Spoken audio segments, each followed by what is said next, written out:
Welcome to Truth Be Told About Going Wild. I'm your host, Robert Hensley, and this is the podcast inspired by the principles of personal rewilding.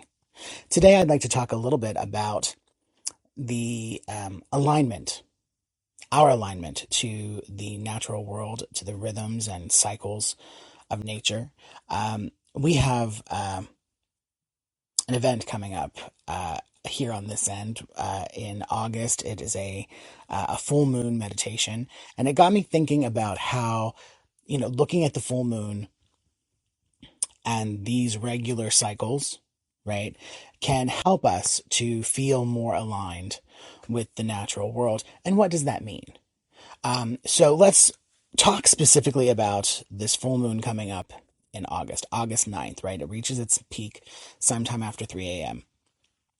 This moon coming up is often referred to, depending on where you are in North America, either the sturgeon moon or the grain moon, sometimes the green corn moon.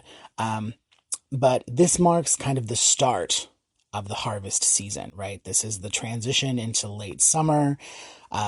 What we have been sowing all summer long is now ready to be reaped, right? To take in that harvest. Specifically around the Great Lakes region in the Northeast and kind of North Central, this is known as the sturgeon moon. This is when indigenous peoples would have fished for sturgeon. In the Midwest, depending on where you are, this was the time when grains were getting ready to be taken in. Corn is still green, but it's starting to show fruit. And it's a time to really start looking at and experiencing themes of abundance, of gratitude, of being able to take stock of the accomplishments and the things that have come up to this point in the year, right? Now, here's the thing, right? With all full moons, right? No matter what the month, all full moons are seen as amplifiers, right? They amplify emotions and intuition, and are usually seen as good times for introspection and connecting with our inner self, right? And especially if we're on a path of rewilding, to connect with that inner wild self, right? Our wild being. And so how you utilize this time around the full moon is really up to you, but it can be, I think, a great time for community building, for group activities.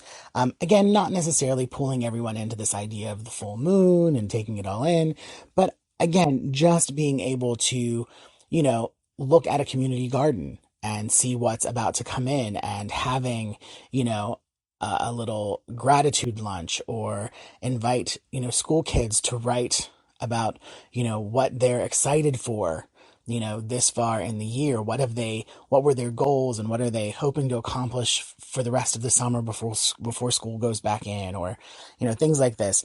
Again, using it as a way of gathering people together and really having an experience that is nature based. So, yeah, I just thought that it was really important, because we talk so much about, our connection to nature, our connection to the natural world, how we need to find alignments, and how do we do that. And so I also wanted to include in today's episode a few things, a few steps that we can take, right, to really make the most of the full moon in this time that's coming. And that would be, number one, to write in your journal. Right? If you are journaling, or if you're not journaling yet, it might be a great time to start. Or just make a list on a piece of paper that you carry in your pocket for a little while. But what are the goals? What are the things that you started this spring, right? What did you prepare for all winter? And then in the spring, there was some idea, something that you started, right? When the world came back to life. And then you've been nurturing this concept, this idea, this want, this desire, all through the spring and now through the summer. And we're getting to that point where we should be seeing the return on our labor, right? Return on our investment. What is that thing? Has it come to fruition?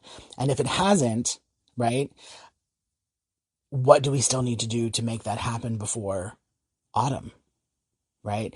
And, you know, write down the names of the people and the things that you're thankful for. Who has given you assistance? What things have happened that have kind of helped to push your goal forward? Are you grateful for those things? And again, maybe it simply is just your garden. Maybe you planted all of these seeds and now you are um, incredibly thrilled with the results that you're getting in your garden, and you're grateful and you're thankful and you're really looking forward to, uh, canning and preserving these vegetables for your family, and that's okay. It doesn't have to be something beyond that. It can just be a simple connection, right? And then also, when we talk about connections, we want to talk about the elements. How do the elements kind of fit in?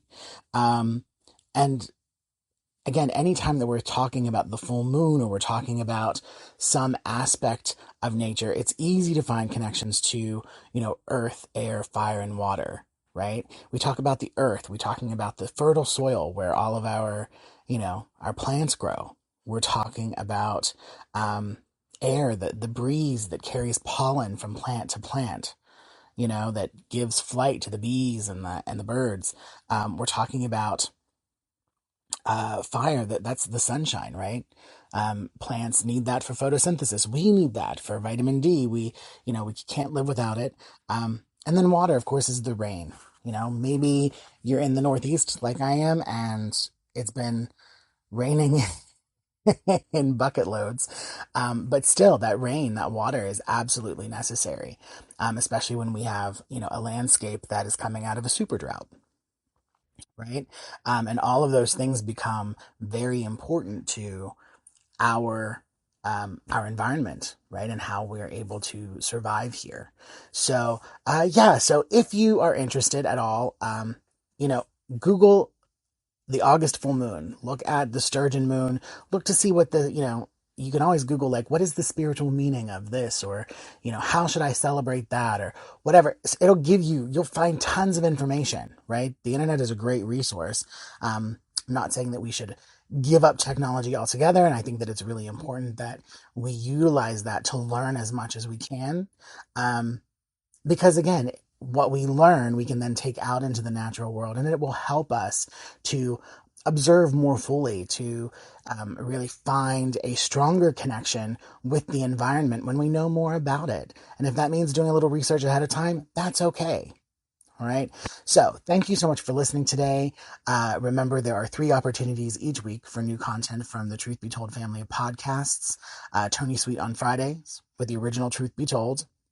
Bonnie Burkert on Wednesdays with Truth Be Told Transformation. And of course, Truth Be Told About Going Wild every Monday. And all 3 of those shows are live at 3 p.m. Pacific, 6 Eastern on their days. Again, that's 3 p.m. Pacific, 6 Eastern. Now, if you have any questions about personal rewilding, or want to know more about what I'm doing, or you have questions or comments about the podcast, please feel free to reach out. You can find the contact page on the website at www.rhnatureconnect.com. Again, that's rhnatureconnect.com altogether. And I look forward to hearing from you. Until next time.